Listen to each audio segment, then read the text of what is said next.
Добрый день, мои хорошие! Вы на канале Светланы Лосевой, и это канал о вязании.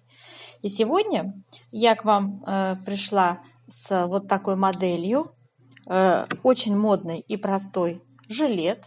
Я бы его назвала джемпер без рукавов. Мне так как-то более он джемпер напоминает. Вот. Это супер популярный жилет на модных площадках сейчас в стиле оверсайз выполнен, то есть это свободный крой, такой немножечко большеватая объемная одежда, да, я бы так сказала. Но она сейчас в самом тренде, вот.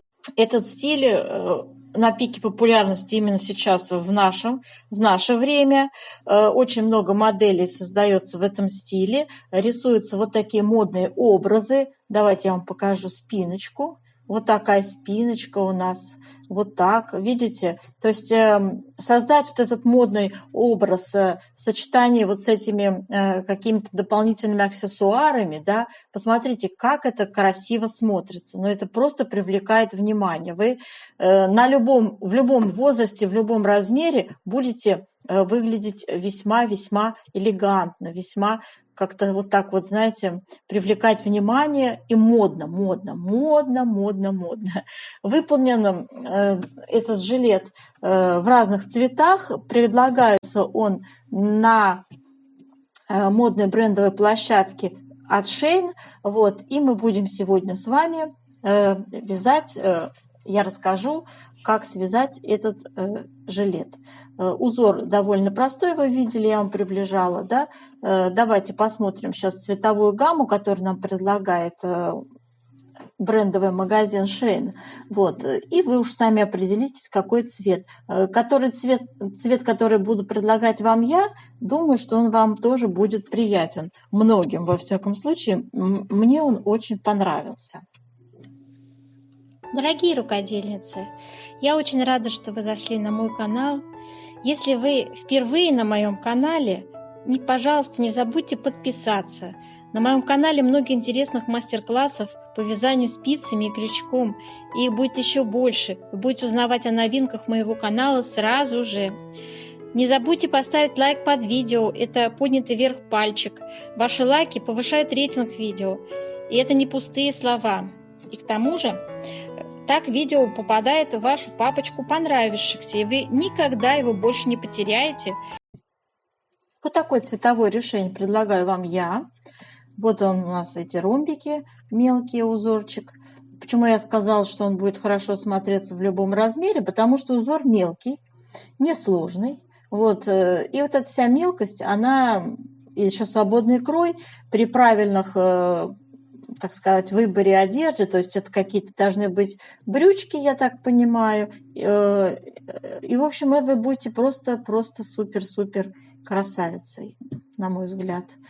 Так, вот такой цвет я вам предлагаю, девочки, сегодня использовать в вязании. Мы будем вязать именно этим цветом. Пряжу шикарную выбрала, мягкую, мягчайшую. Вот я приближаю узор. Мягчайшая пряжа у нас будет сегодня присутствовать. Мериносовая шерсть. В общем, недорогая, я бы так сказала, бюджетный вариант. Вот. И вот я вам приближаю, как это все выглядит у нас в оригинале. Да? У нас здесь будет небольшая проймочка вывязываться, видите, да, здесь очень хорошо видно, что здесь не совсем уж у нас идет прямоугольники, да, а здесь есть убавочки по пройме. Широкая такая пройма, но в меру широкая. Все мы будем пытаться сегодня на разные размеры регулировать. Я буду сегодня вставлять описание 44 по 54 размер. Вот планочка у нас, видите, вяжется резиночкой 1 на 1, и по низу она идет, и по пройме, и по вырезу горловиночки. Да? Как оформить планочку? Пожалуйста, 100 вариантов ваше желание. От меня требуется лишь расчетная часть. Я постараюсь вам рассказать, как хорошо и красиво вот как бы на универсальные размеры связать вот эту красоту, вот этот красивый, модный и стильный джемпер без рукавов. Почему-то мне приятнее его так называть. Для любителей синего цвета это выглядит вот таким образом. Приближаю вам тоже картинку. Вот так. Вот так. Длина у нас средняя, не длинная, не короткая, используется в модельке. Показываю, листаю вам синенький вариант. Если нравится такой, он глубокий синий, я бы так сказала, да, хорошо смотрится тоже. Но это опять-таки на любителя, на любителя. Так, ну а сейчас давайте посмотрим выбор пряжи, который я предлагаю, спиц. Мы с вами порассуждаем, как вязать этот узор. То есть я покажу вам схему, которую нарисовала. По картиночке я рисую все в последнее время в мастер-классах, рисую прямо с фотографии, с модели. Конечно же, никто мне не предоставляет эти схемы. Это все мое личное. Так, у нас будет выкройка и описание, которое я составляю в текстовом варианте и выкладываю, значит, под видео для вашего удобства. Итак, давайте, девочки, кому нравится, оставим со мной на канале и смотрим продолжение мастер-класса. Выбор пряжи сейчас. Для вязания этого красивого жилета я выбрала пряжу турецкую Этрофил фирма Bambino Luxe Wool. У нее шикарный состав: 60% шерсть меринос и 40 акрил, 50 грамм, 160 метров. Мы будем использовать спицы 3,5. Вот так выглядит узор ромбиками. Очень приятный цвет. Посмотрите. Эта ниточка имеет небольшие такие белесые вкрапления. Из-за этого узор очень красиво смотрится, стильненько очень. Вот, то есть пряжа мягчайшая, ее реально носить на тело. Я специально подобрала и цвет выбрала в тон модельки, мне очень понравился. Так, ну у данной пряжи, конечно же, есть и другие цвета, в том числе и бежевый, который мы там наблюдаем, и синий, да, и другие приятные цвета можно выбрать. Но я вот решила, чтобы вот этот цвет не такой темноватый, да, будет хорошо смотреться на размеры побольше. То есть темный цвет, как известно, стройнит фигуру, ну как бы он ее визуально стройнит, конечно. Так, давайте посмотрим схему узора. Вот такие у нас получаются с вами ромбики. Конечно, это не машинное вязание, они крупнее выглядят, но узор именно такой. Образец у нас связан спицами, а то, что вы видите на картинке, это машинная вязка. Мы максимально взяли тоненькие ниточки, да, вот тоненькие ниточки, не толстые спицы. И вот что у нас получается на спицах. Очень-очень занимательный узор. Вяжется на одном дыхании, его очень легко вязать по логике. То есть можно даже в схему, в принципе, и не заглядывать. Первый рапортик свяжете, а потом пойдет все автоматически. В этом его и красота, и преимущество, я бы так сказала. Не замысловатый, но в то же время выразительный узор. Так выглядит схема узора. Она очень простая. 6 петель у нас ширина узора и 8 рядов высота узора. Условное обозначение: горизонтальная черточка — это изнаночная, вертикальная — это лицевая петля. Вот, и вот эти вот зигзаги — это перекрещивание. Если зигзаг вверху идет, то это налево перекрещивание двух петель, зигзаг идет наверху, это направо перекрещивание. Вот, вот такая вот интересная здесь арифметика. Дальше у нас с вами идет вот такое описание, как я уже называла, размеры 44, 46, 48, 50, 52, 54. И все вот эти вот петельки, что мы тут как набираем, как располагаем узор, я вам все расскажу и посчитаю в конце видео в расчетной части. Вот. Так что смотрите там. Здесь я, конечно, сейчас это все зачитывать не стану. Там у нас идут наши рассуждения и наши расчеты. Так, ну а сейчас приступаем к вязанию образца. Для вязания образца, значит, я набрала 32 петли. У меня 5 раппортов будет, вот этих ячеечек. Вы можете набрать любое количество петель, кратное 6. То есть там может быть 24 тогда будет 4 раппорта, да, 24 петли, наверное. Нам, в общем-то, главная цель потренироваться, вязать этот узор и сделать расчет плотности. Вяжем первый ряд, так скажем, сейчас распределяем петельки. Первый ряд у нас будет вязаться всегда одинаково. Значит так, первая кромочная у нас лицевой провязывается, дальше вяжем 2 изнаночные, 2 лицевые, 2 изнаночные. Это был у нас первый раппорт на 6 петлях. Далее повторяем раппорт, снова 2 изнаночные, 2 лицевые, снова 2 изнаночные. Далее опять повторяем раппорт, то есть связали второй раппорт, да? Теперь третий, 2 изнаночные, 2 лицевые,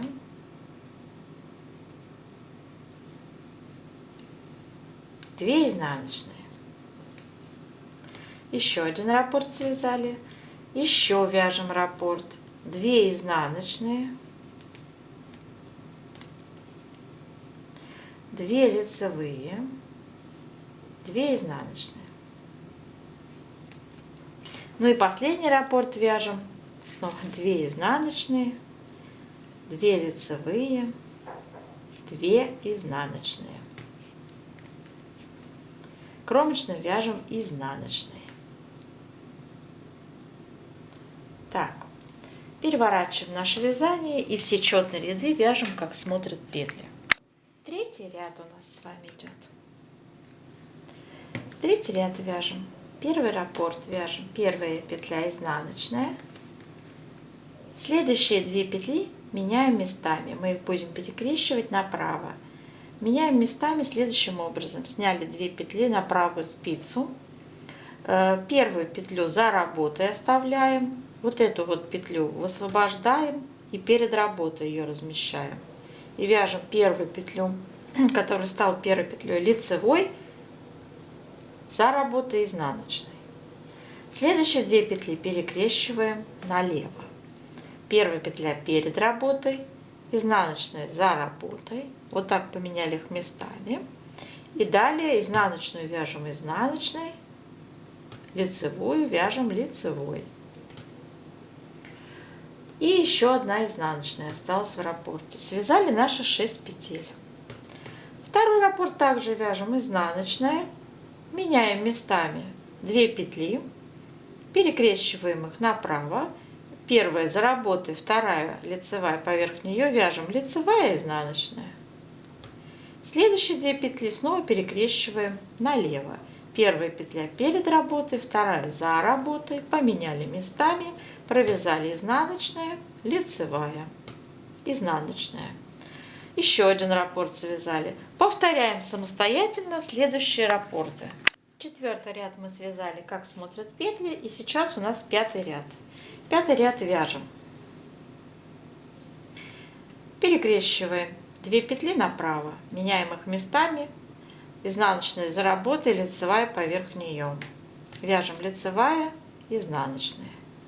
Затем у нас идут 2 изнаночные, и следующие 2 петли перекрещиваем налево. Лицевая перед работой, изнаночная за работой. Изнаночную провязали, изнаночную, лицевую, лицевой. Раппорт связан. Второй такой же раппорт идет. Меняем местами. Перекрещиваем направо 2 петли. Изнаночная за работой, лицевая перед, вяжем лицевая, изнаночная. Затем вяжем 2 изнаночные в центре раппорта и перекрещиваем следующие 2 петли налево. Первая перед работой, изнаночная за работой. И у нас идет изнаночная, провязывается лицевая. Вот второй раппорт связали. Ну и далее самостоятельно повторяем. 7-й ряд у нас с вами вяжется следующим образом. Кромочную сняли. Сейчас 2 петли будем перекрещивать налево. Первая лицевая перед работой, изнаночная, как всегда, за работой. Вяжем изнаночная, лицевая. Затем идут в центре 2 изнаночные. И снова перекрещиваем 2 петли направо. Меняем местами изнаночная, лицевая. Лицевой провязываем лицевой, изнаночную, изнаночную. И так у нас с вами связан раппорт узора. Второй раппорт такой же идет. Значит, первые 2 петли перекрещиваем налево. Меняем местами лицевую, изнаночную. Изнаночная за работой, лицевая перед работой. Вяжем изнаночная, лицевая. В центре вяжем 2 изнаночные. И следующие 2 петли перекрещиваем направо. Меняем местами изнаночная за работой, лицевая перед.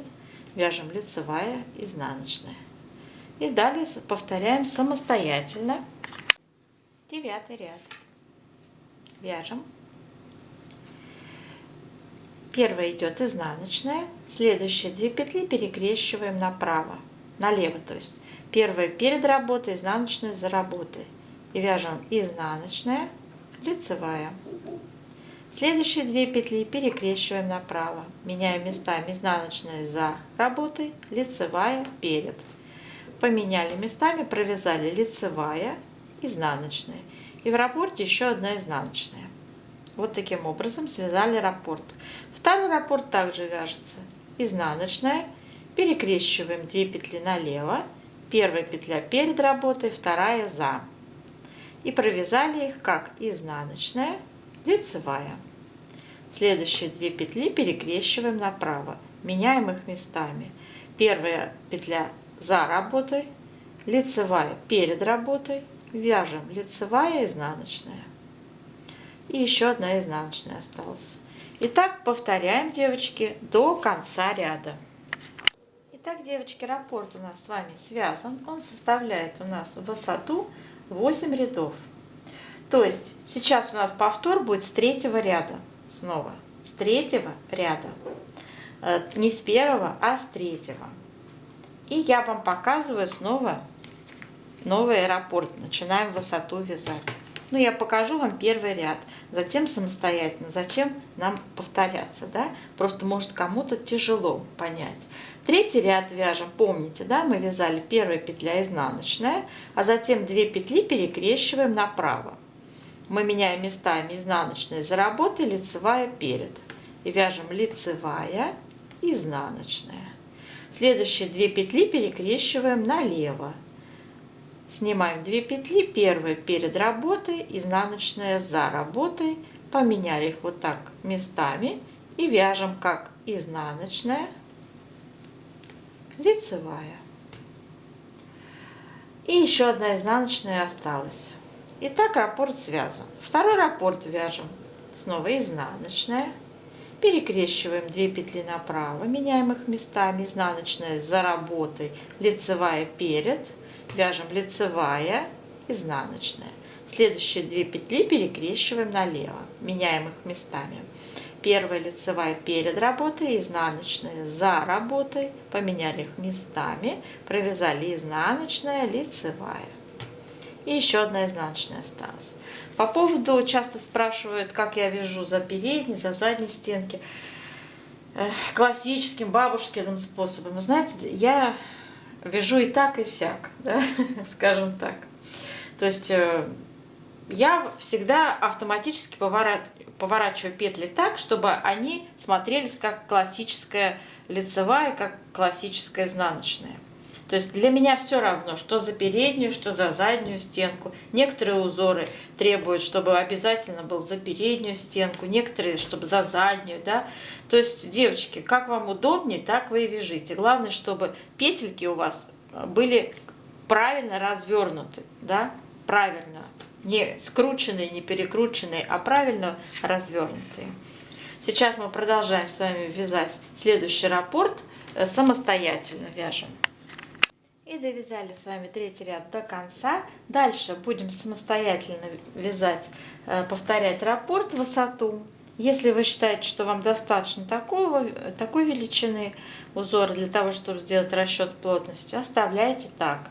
Я же, конечно, свяжу еще некоторую высоту, да, может быть, еще 2 раппорта в высоту свяжу. Вот.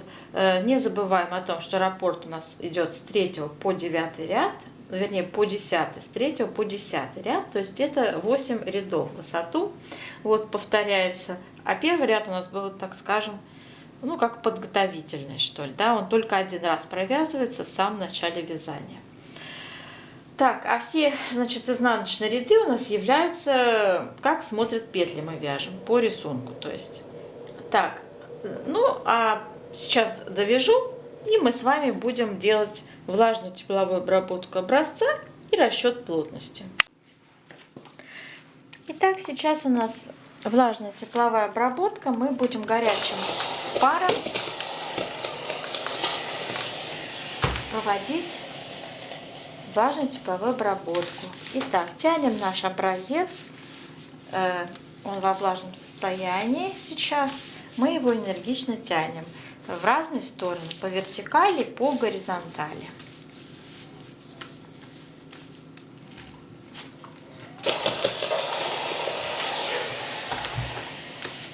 Итак, растянули достаточно хорошо, а теперь в таком свободном состоянии оставляем образец сохнуть. Наша задача измерить высоту и ширину нашего полученного образца и, в общем-то, расчет плотности по горизонтали. Сейчас считаем.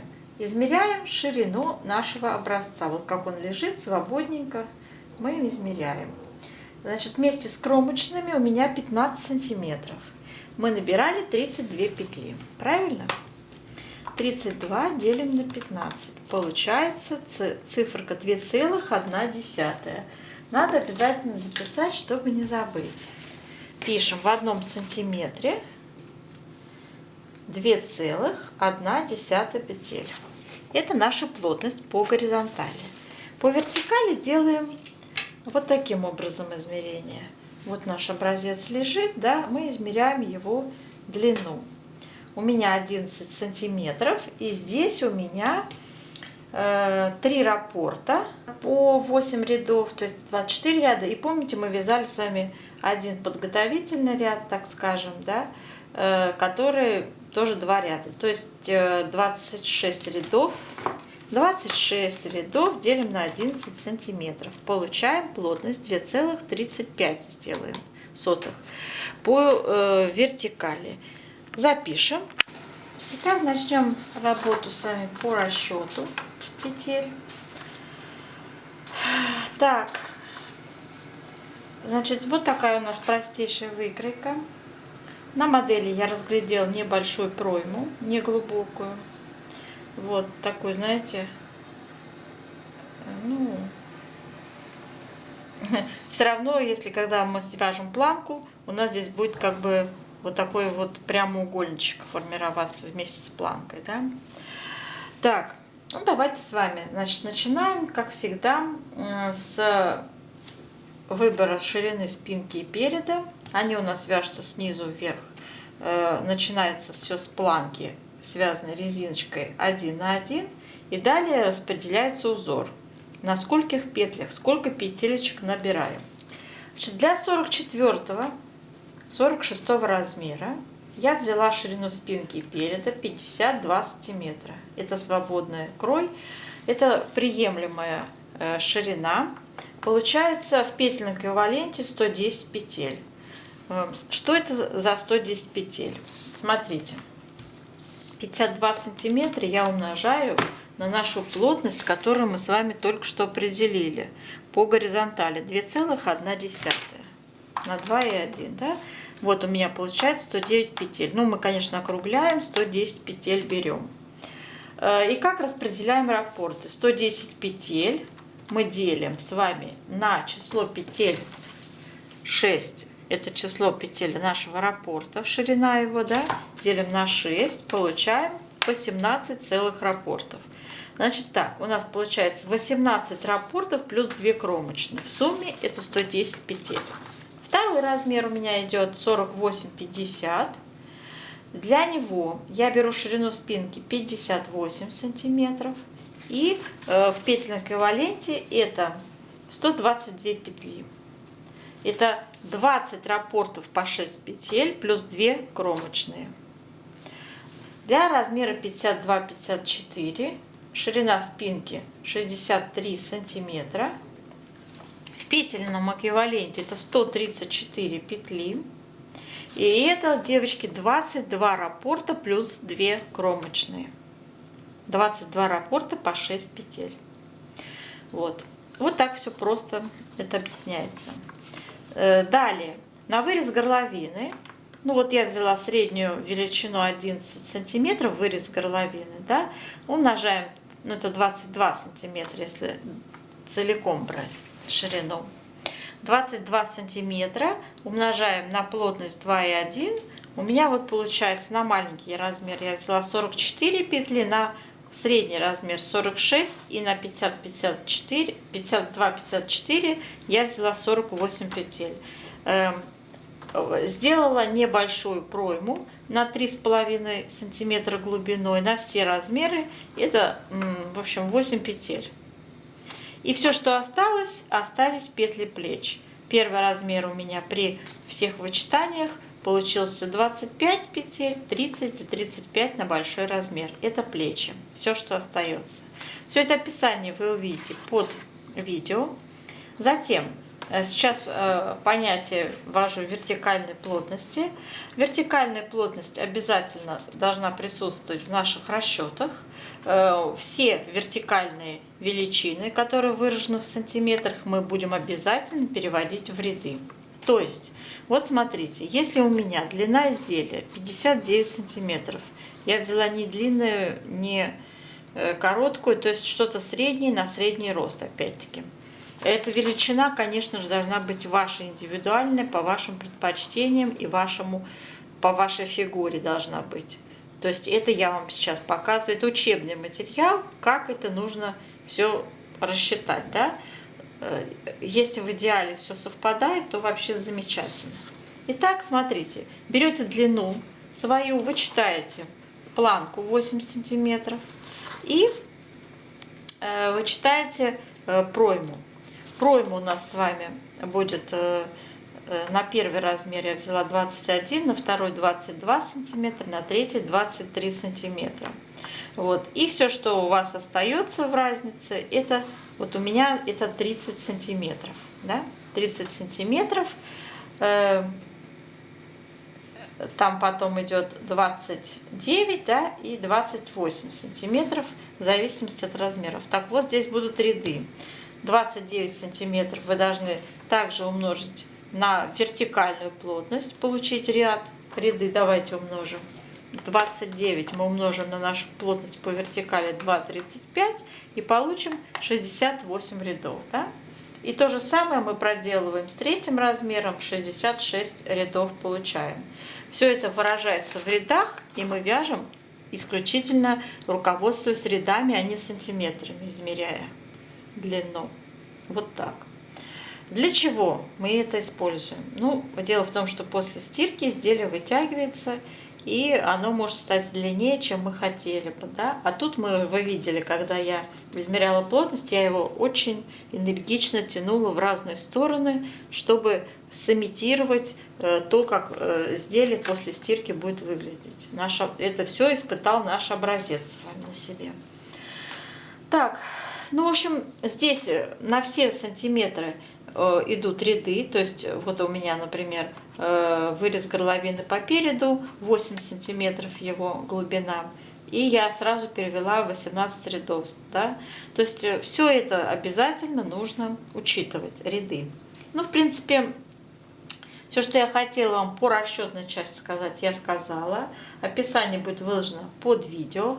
Конечно же, свои мерочки индивидуальные применяйте по своему желанию. Делайте скос, рукава, что хотите, делайте, девочки. Никто вам не указ в ваших фантазиях и ваших предпочтениях, согласитесь.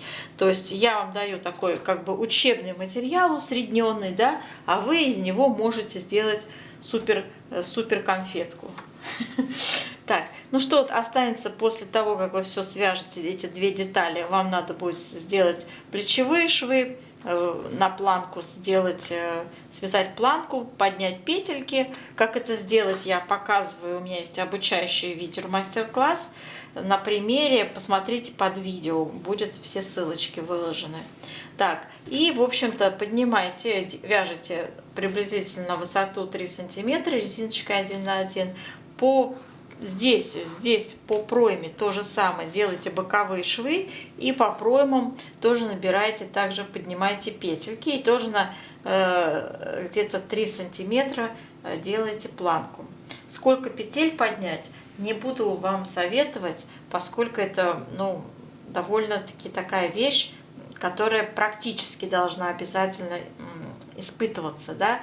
То есть не слишком часто набираете и не слишком редко, да, то есть что-то среднее. Вот эту вот среднюю золотую середину, девочки, наверное, предпочтительно искать самим.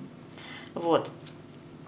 Какой тут алгоритм существует, трудно сказать. Потом не очень затягивайте петли, когда будете закрывать планку, да, не по вырезу горловины, не по пройме.